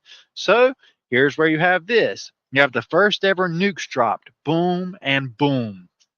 All right. And in this movie, it aligns perfectly with their timeline. Now let's move on even further. Following those eventful years, the monsterverse truly starts to grow once the monarch is formed. The organization at the center of the entire universe is a multinational coalition that is formed in a secret search for titans. The good news for Monarch is that Shinemaru and Godzilla become incredibly active in their first few years of existence, giving them several possible leads to chase down as they attempt to confirm that these creatures are out there. In addition to these two primary kaiju at the time, there are also teasers that other monsters exist. Okay, let's look at who that person, that Shinu Murai is. Okay, all it is another name for the antagonist of Godzilla. Okay, because like I said, according to tradition, at the end, the behemoth was kept alive and was to be resting in the sea. Okay, but at the end, the woman, the Leviathan, the female Leviathan, would rise up, giving birth to Titans at the end. Okay, and it would take place. So, like I said, that's the whole thing between the two things coming up on the land during that time. One of them being this: a natural enemy of Godzilla, which lived during the Permian period of at least 250 million years ago. Shino entered a long period of dormancy deep underground following the Permian Triassic extinction. This is the exact same story as what I was telling you about how the female form was put to sleep and to rest for millions of years while Godzilla went and rested in the bottom of the ocean, absorbing the radiation to fuel and to stay alive during that time. But here's where things get nuts, okay? It was awakened in 1945 by the bombing of Hiroshima, though its presence caused its ancient nemesis Godzilla to awaken as well. Shinemura began to reign a reign of terror across the Pacific Ocean over the next decade, which is important.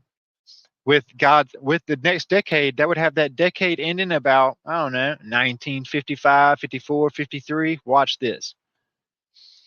For the next decade. With Godzilla hot on its heels, Monarch, a scientific organization formed to study both Godzilla and Shinu, collaborated with the American military to lure both creatures to Bikini Atoll in 1954. A whole decade later, they have them come to Bikini Atoll in 1954, where a hydrogen bomb is detonated to attempt to kill them both. Though Godzilla survived, Shinemuru was vaporized by the blast. Would you believe this? For those that haven't done the piecing together, Shinu is Leviathan. Leviathan is Hydra. Hydra is is a parasite. Okay, I've been trying to tell you that breaks down in the ocean, and the parasites come on the land as the mothers, the demons, onto the land, infecting the people as well. Okay, Shinu, this Leviathan, is a radioactive parasitic colony monster. Godzilla against a parasitic monster of the deep, otherwise known as Hydra. Watch this, okay?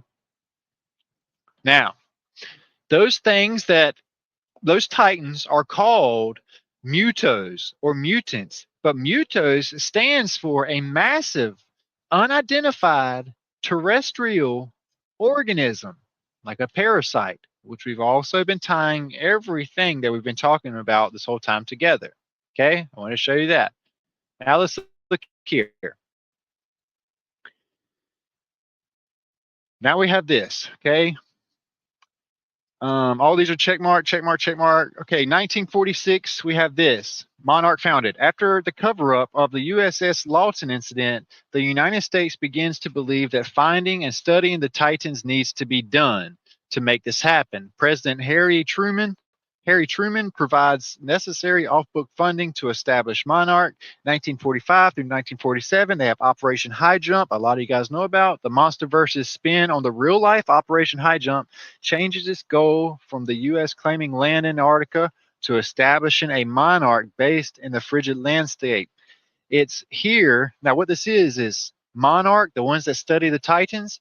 They went and set up their laboratory in Antarctica. Let me make sure you understand it again, okay? During Operation High Jump, Monarch, these people that study Titans, they went and set up their base in Antarctica to study Titans and things like that. Do the math on that, everyone. Okay.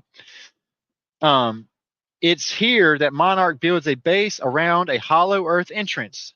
Okay. Also, Hyperborea at the Antarctic region, where I was telling you about, where Hitler also sent a second team.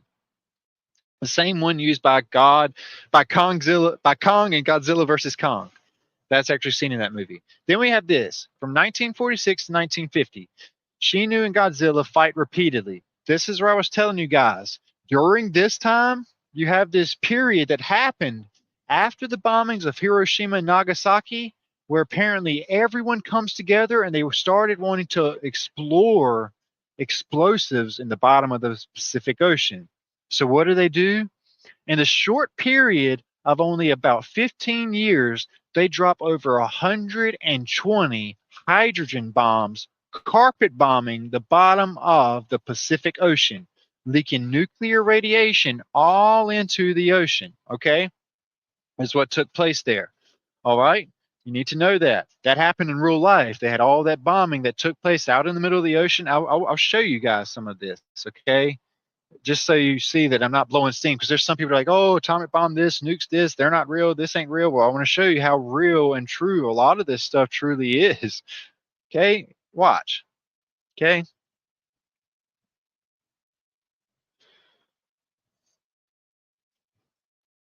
this is what this stuff is like, and I need you to know this stuff wasn't made for killing people. The first nuclear detonation was called Trinity, for those that have been following along my decodes. Okay, and it's crazy some of the stuff that happens. Look at this stuff, the damages that's caused by a lot of this stuff. Huge, huge detonations and stuff. Let me skip through so you can see some of the ocean bombings. This is Hiroshima, Nagasaki, 1945. Look at this stuff. What in the world are they trying to kill? This is 1949. Goes on and on. 1954. Ivy Mike, the first hydrogen bomb. This hydrogen bomb was done out at the place we're talking about here, Bikini Atoll. Look at this stuff. This is very real. This stuff has been blowing up a long time. Okay, so I just want to show you that's what we're looking at here. So it's very real, just blowing up the mess out of the Pacific Ocean and things like that. All right, so let me remove this and let me add this back. Okay, so even in real life, like I said, this part of the check mark of Godzilla was indeed happening. There was an Operation High Jump that took place. There was a whole lot of bombings in the Pacific Ocean that took place for a 10-year period. Okay, then we have this. All right. The 5-year fury fights between Shinu and Godzilla begins in 1946. The two monsters were spotted in Russia and the Philippines in 1946. Shinu is involved in a massive attack that leaves that person and the American soldiers as the only survivors. This is Iji's second encounter with Shinu, and he is recruited by Marno. Shinu attacked Western Australia in 1947, Monstar Island in 1948, New Zealand in 1949, Yap and Guam in 1950. Each time the monster attacks, Godzilla fights him. Okay, what this is showing that reign in the middle of that Ocean Pacific area of terror that went on for a 10-year period. Then we have this, 1952, the Great Smog of London. After over a year without any reported incidents or sightings, Monarch learns of air pollution in London, killing and injuring thousands of people. They believe that the smog could be a result of an anticyclone created by the wings of a giant creature. There is no clear evidence to support which Titan is responsible for the massacre, but Shinu is likely the candidate. So here's that reign still going on through 1952 of a lot of bad stuff happening. Okay. Then we have this. All right. 1953. The Shinumura sail discovered in the Philippines. While the regular Shinu hasn't been seen in years, Monarch does discover a sail from the monster's time in the Philippines. Now, by the way, there's an earthquake in the Philippines right now. Not an earthquake, there's a volcano active right now in the Philippines only the past couple of days, along with 90 warships around the Philippines and Taiwan right now. Right now, literally right now. Okay? Okay. They began testing the cell to learn that a single cell of Shinu can regenerate, hence Hydra, the regenerative Hydra, to become an entirely new creature, the Vril Society. Monarch HQ is destroyed as a result of the regenerative process, which sets free the second version of Shinu out in the world. Taking back over something else. And then here's this 1954 Bikini Atoll bombing. Fast forward a year. Now realize this is 10 years after. There's 10 years of bombings going on in the middle of the Pacific Ocean in all these regions, right? By 1954, this is what happened according to Monarch.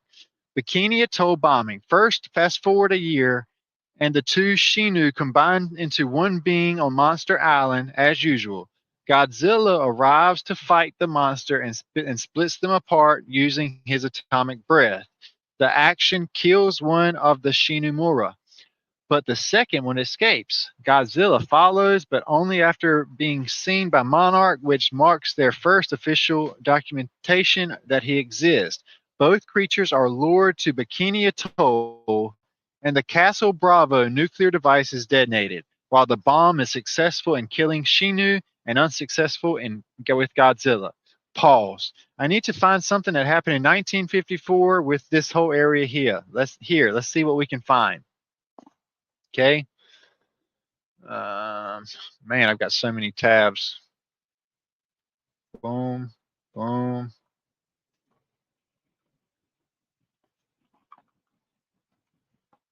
I'll show you. I'll just pull up on another tab. I probably got to put it there. Here you go.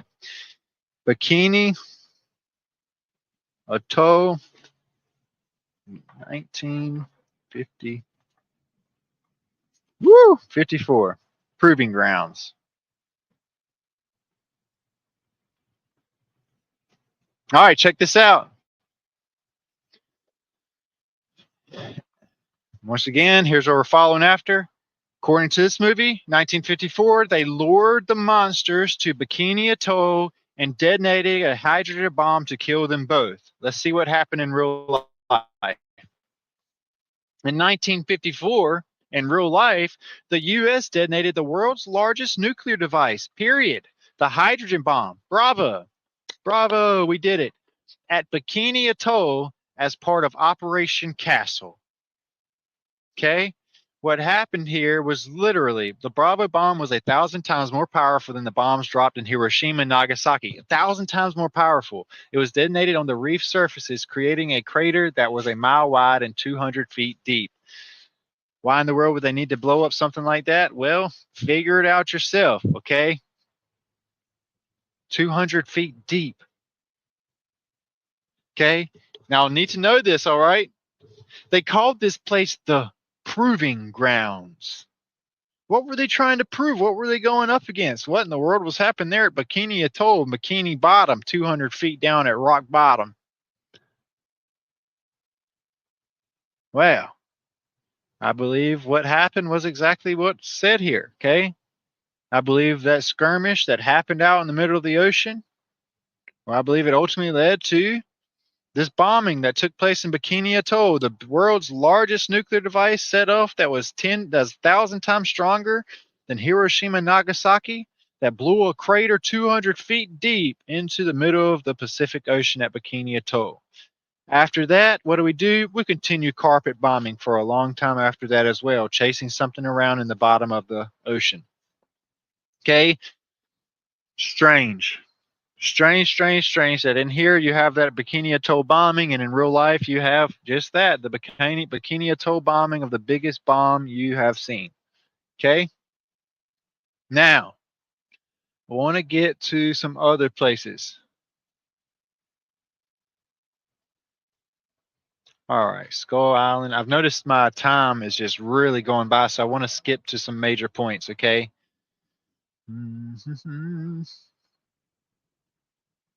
Okay, where are we at?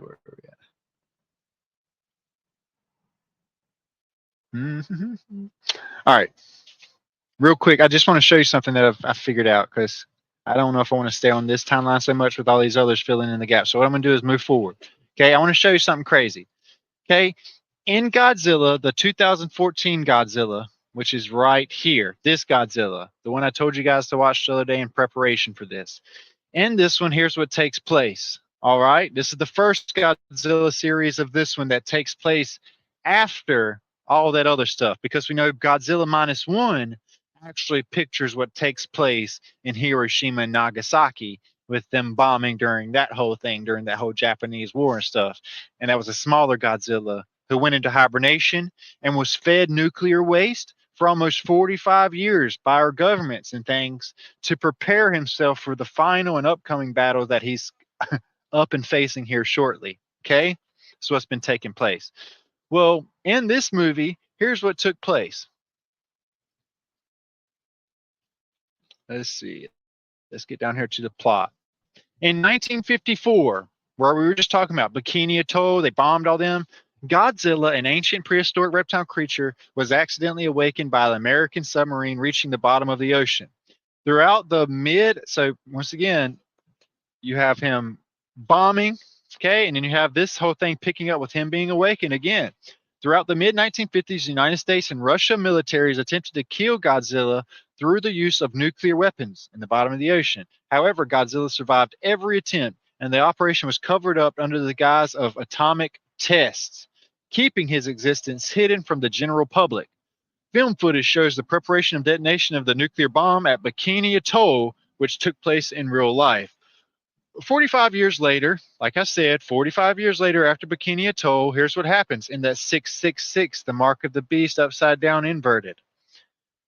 They call it a mining site in the Philippines where there's now an active volcano, ladies and gentlemen, along with his assistant, Dr. Vivian Graham, accompanied by a small team. He finds a colossal fossilized skeleton and two spores in a large underground cave, one of which is already hatched.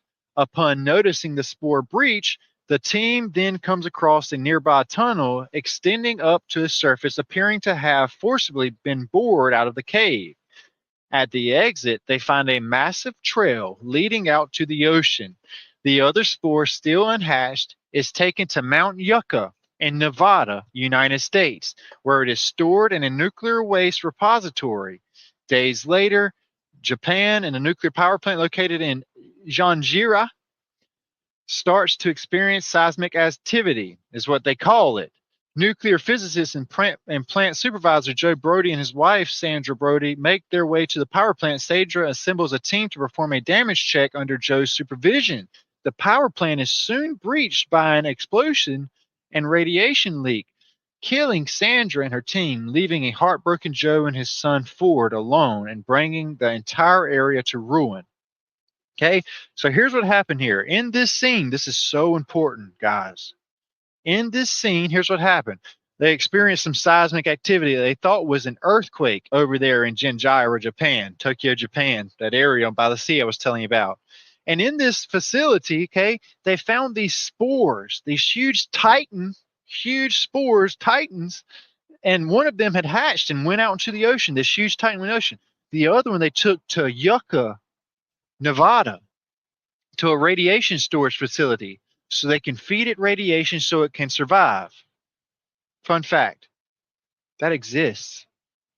There is the Yucca Mountain Nuclear Waste Repository where it deposits nuclear waste into whatever it has stored underneath the ground there. Let me wait till that hits you. Let me make sure you get it again, okay? They take it, according to this, all right? One of them goes into the ocean. Okay, 45 years later, one goes in the ocean, but they take the other to Mount Yucca, Nevada, where they stored in a nuclear waste repository, where we actually have a nuclear waste repository in real life under this massive serpent-looking thing. Crazy. All right, so we have something going on underneath the Yucca Mountain where nuclear waste is feeding something under there right now. And like I said, look at these dates. Okay, and going along with the Godzilla thing we've been talking about. Okay? Look at the dates, look at the timing, look at everything. All right? Philippines, all that stuff we've been talking about, get it in your head. Okay? So what happens from there is the monster that's in the sea comes over to America towards Nevada, Sin City, okay, where this other one finally hatches, a female hatches. They go to meet in the promised land in Sacramento, California, which is where the screenshot is taken of Godzilla brings to fight the Titans that come up on the land of Sacramento, California, where one is hatched from where I've been telling you guys, if you haven't put it together, the Hoover Dam decode. I tried to tell you guys underneath Nevada, they are storing a bunch of Titans. I've been telling you guys that before the eclipse. I've been telling you for a year, and I'm telling you again now. They have been storing Titans underneath the Hoover Dam and all in Nevada's groundings for a long time in the wasteland where it says Godzilla is stored. Okay? They've been feeding them. And what happens is in Godzilla, in the Hoover Dam decode I did, they come up from the Hoover Dam, even in Transformers and stuff. They come up from the Hoover Dam when it busts, when it breaks. Okay?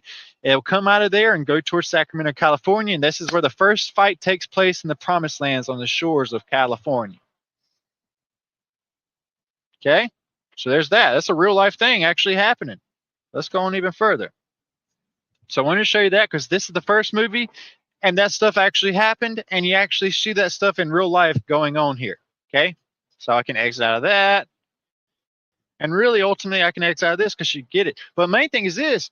The first thing they tell the people is that it's earthquakes. It's earthquakes. It's earthquakes first. I want to remind you guys of what took place off the shores of California. They claimed it was a 7.0 earthquake and then canceled a tsunami. Okay, because it didn't do anything like that. But then there's these other boomings and slammings and breakings and movings and all that stuff going out in there underneath the ground, underneath out there in the exact same area off the coast of Sacramento, California, up a little bit northwest, out there in that very area, they have the biggest earthquake recorded. And they have all these other hundreds of boomings and shakings going on underneath the earth right there in the exact same region that they are blaming on earthquakes, calling it seismic activities. Let's move forward. Okay? Even here, this one's real nuts. The older Godzilla movie that came out in 1998, well, guess what? It said that this Godzilla was caused by none other than Chernobyl. Let's show you where that's happened at, okay? Let's see if I can find it skimming like this. Here we go. Dr. Nico Tatopoulos, I'm not going to say that, Nico T, is in the Chernobyl exclusion zone, okay, in Ukraine.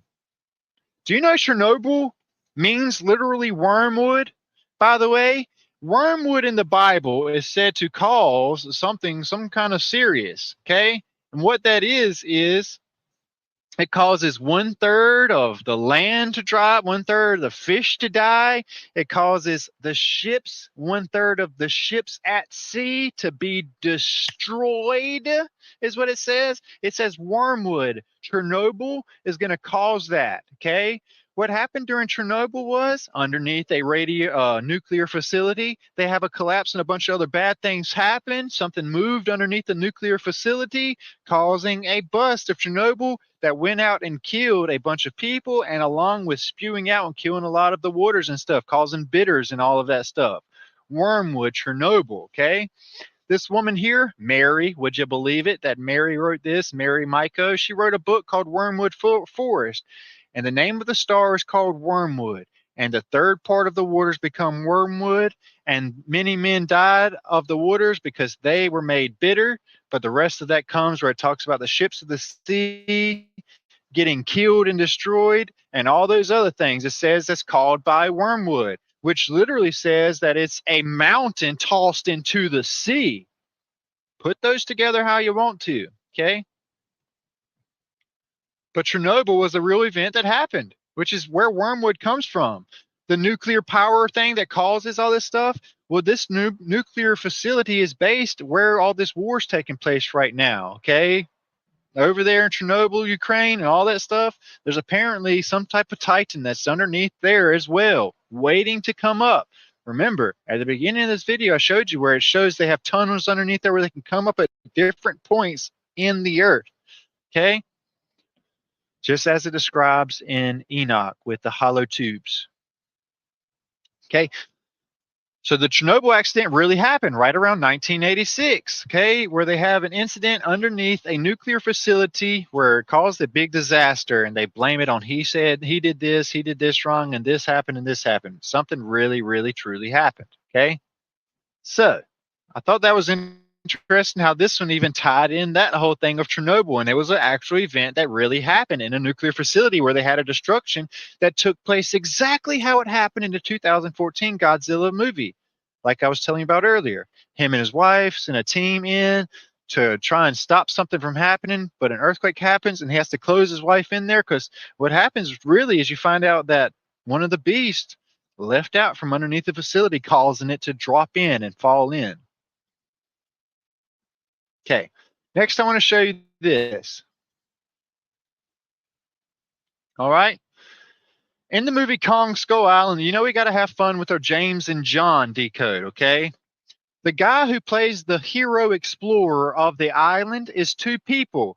There's a man named John Goodman, who partners up with Tom Hiddlesworth, who plays Captain James. So the two main people that go to this island on this show's Kong Skull Island to resurrect Nimrod, the King Kong ape, okay, is James and John. Much like John, who went to the island of Patmos and he saw all the titans and the beasts coming out, okay? These two, this James and John C. Riley, the cameraman, and all those other guys, they go to an island and they wake up the titans, okay? James and John. But this Tom Hiddlesworth, this ain't the only John he plays. He's also Loki, which is a pretty big deal, working next to Thor and a lot of other stuff. But would you believe this? His dad's name is James, and his mom's name's Diana. Diana, gold, crowned with the 12 stars. Okay. Interesting. So I just had to throw that in there tonight, too, just for a little side distracting fun for you guys to show you that it's not a coincidence. Let's go on even further. All right, so here's this. This is the Chernobyl thing, okay, that happened in real life, happened in the movies, and happens in the Bible. Revelations 8:9. Okay? It says this: as part of a series of devastating events that occur after the four angels blow their trumpets at the end of time. Okay? Hail and fire. The first angel blows his trumpet, and hail and fire and blood are thrown down on the earth. A third of the earth and trees are burnt up, and all green grass is consumed. Okay? Blood in the sea. The second angel blows his trumpet, and a great mountain of fire is thrown into the sea. A third of the sea becomes blood. 1/3 of the things living in the sea die. 1/3 of the ships in the sea are destroyed. Okay, so it's not just some plague. Some people are like, oh, it's just a plague that happens. No, plagues don't destroy ships, folks. Plagues don't destroy ships. All right. Chernobyl is not some plague, some virus, some sickness that gets poured out in the waters. It's a beast. It's the rise of the Queen of the South that rises indeed at judgment of the trumpets, of the horns. Okay? Bitter waters, darkness, chaos, all that stuff associated with Tiamat. Okay? Now, let's go on a little further. Pearl Harbor. I knew I had something earlier I was looking for with Pearl Harbor's whole event, and here it is, but we're not going to get into it right now. But here's where that say. Oh, yeah, here we go. I'll show you some stuff. So here's our numbers. Realize we retaliated by killing 243,000 civilians because they killed 1,177 of our people, 163 and 2,403. So altogether, you have the total of maybe 5,000 people who died here. We retaliate by nuking two different places with hundreds of thousands of civilians. Okay? Are they feeding it to keep it down or feeding it to make it grow? I believe they're doing both, contentment. But also, according to Godzilla and all the movies I've watched with it, and also the Monarch series background stuff that I've been reading into as well, what's happening is Godzilla, the only time he rises is when another Titan rises against. Hence, Hiroshima and Nagasaki, two places bombed, things going at war. Okay, he apparently rises up against the behemoth, against the leviathan. Okay, the um, Nephilim and the Raphaim. Okay, going at war with one another, and it has to take place because all the people and all the angels and creatures, everything's at war with one another at the end. Everything. Okay, the great and final battle. Okay, so everything. It says even the animals turn on the people. All of this stuff has to take place. Okay? So yeah, there's that. But we're not going to get into that because we've already passed Pearl Harbor. All right, so here's this again. Godzilla Awakening, another in-your-face movie. Okay, and would you believe it that it's designed by John Hill? Anyway, let's keep on going. I'm not going to get sidetracked with all that tonight. I'll let y'all have fun with that in the background. But in this one, what happens is, like I said, it talks about the bombings of Hiroshima, waking up the Titans, one of them being Godzilla, the other one being Shinu at Hiroshima and Nagasaki. All right, now let's look at more along the lines of what's going on today. This is where things get nuts. We're going to shift focus here a little bit. Let's look back earlier this year, okay?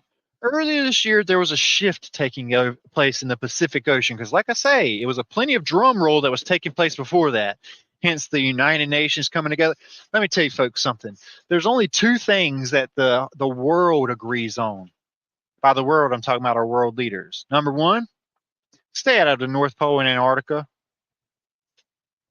Number two, stay out of certain points of the ocean. Okay? Those are the only things that everybody can agree on.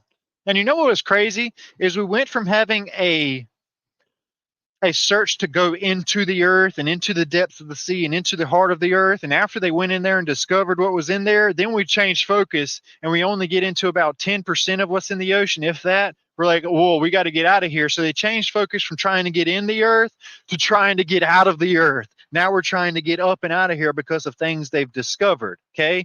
So there's been this buildup. They've been bombing the crap out of everything. They've been lying to everybody here for a long time about things that have been happening in the Pacific Ocean. It's been this big buildup of constant bombings and bombings and bombings that are necessary out in the middle Pacific Ocean. And it's all led up to this. Now NATO has completely decided to come in and they've put together RIMPAC, Pacific Rim, which is what we've been talking about. My dig code was called literally Pacific Rim. Now they've put together RIMPAC, in which they have naval forces from Europe and all over the place that we're going to be looking at, okay?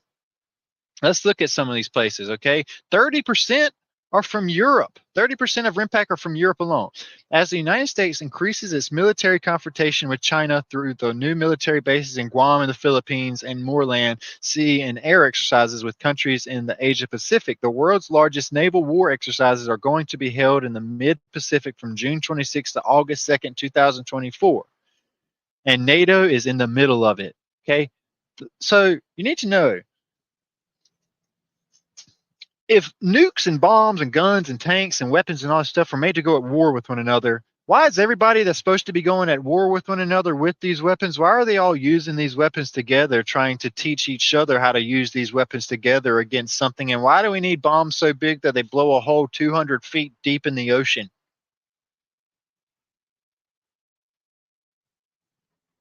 Okay, so like I said, the one thing the UN can agree on is, hey, stay out of the oceans. Pacific Ocean, don't go there. Bermuda Triangle, don't go there. And underneath the Indian Ocean, don't go there. Those three places are for NASA. That's where we launch our unmanned rockets constantly into the ocean. That's where we launch our agricultural rockets into the ocean. That's where we're constantly fighting something out in the seas, just as seen in the movie Pacific Rim and Atlantic Rim. When all the United Nations in the background are fighting all these creatures and beasts in the ocean, But in the meantime, nobody in the United States knows what's going on until accidentally some of them start coming up onto the shores and out of holes in the earth. And then they're forced to tell the people, okay, this stuff is real. Hence why now they're telling you that aliens and stuff now reside within the ocean and not in space. Now they're telling you the ships and stuff come from the bottom of the ocean, not in space. Next, they're going to tell you the Atlantean Titans and the Atlantean kings of old are going to be coming up with at war against us, just like in the movie Aquaman, when all the Titans of the deep and all the Atlanteans come up from the sea onto the land for the great and final battle of Armageddon.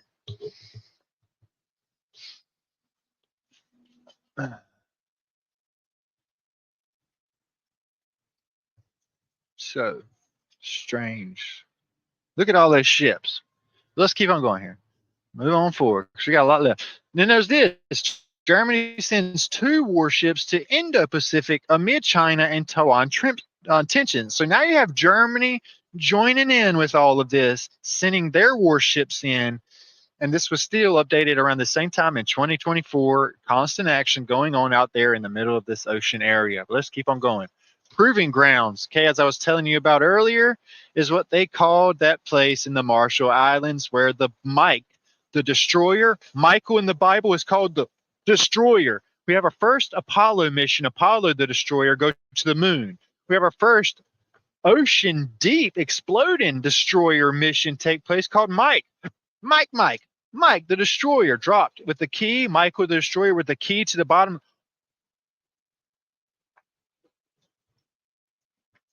I just figured something out. Okay, here we go. It's told in the Bible that in the end, Michael, that great prince, will rise up with the restrainer who also has the keys to the bottomless pit. Okay? It's weird that around this time they dropped the Mike bomb into Bikini Bottom. And this is when they talk about the waking up of the Titans from the bottom of the abyss. They used Michael the Destroyer with the key to open up the abyss. Ah. And they call it the Proving Grounds. Thank you, Father. This is crazy. All right, let's keep on going. It's just getting crazier and crazier and crazier and crazier and crazier. All right, let's get out of here. All right, next, Marshall Islands and martial law. Martial law has been called now in South Korea. Martial law is what they call on the Day of Judgment. Martial law is what they call when they round you up. And in the Marshall Islands is where they woke up the bottomless pit beasts for martial law. Wowza. This is crazy to me. Bikini Atoll, Marshall Islands. All right, I'll move on forward. We've already looked into that stuff enough. So once again with so we have the space race where we go from looking in the ocean to looking up to the skies, right? That all happened around this time. Once again, 1954, we bomb Bikini Bottom and destroy those Titans. 1955, we decide we got to get out of here. Wow. Then we have this. 65. This is written by John Urey about the Johnson space station that goes after APEP. Let's look at this a little bit, okay? 65 years ago, the National Aeronautics and Space Act of 1958 creates NASA. For those of you that believe in NASA, it's only a 65-year-old thing. Paramount Pictures had a globe before we even knew that it was a globe and what it looked like. Strange. And I wonder when they're going to go back and pick up that cameraman they left on the moon, the same one that recorded Neil Armstrong getting out. I wonder when they're going to go get him. And I wonder when I'm going to have the same corded power landline phone to call the moon so I can call my wife from 3 miles up the road. Like the president did when he called. Anyway. NASA was set up literally immediately after, in 1955, after we bombed the brakes off of Bikini Atoll, as I was telling you about earlier. John wanted to let you know that about Johnson Space Center. Let's go on even further. All right, now this is fishy. This is recent. This is December 9th, 2024. Would you believe it that our government's being fishy about something going on in the ocean? Look at what I found. Uh-oh. For some reason, they're overfunding the Navy, trying to hide information on the subs. So they're overpricing, they're getting more money than they need for subs and oceanic funds of this sort, is what this actually gets to in the long run. All this big bill, 1.7 billion here, 50 million here, 3.7 million here, all this stuff. For some reason, there's a high demand for submarines right now. And they're hiding something in the bill I was looking at. Very strange. People are on some crazy stuff. Fishy. Something fishy going on here is what's happening. But I want to show you some other stuff I put up in closing, some fun stuff, because there's actually some other mess I want to get to that's actually mind-blowing. Okay, so here we go with this. All right, I was looking at some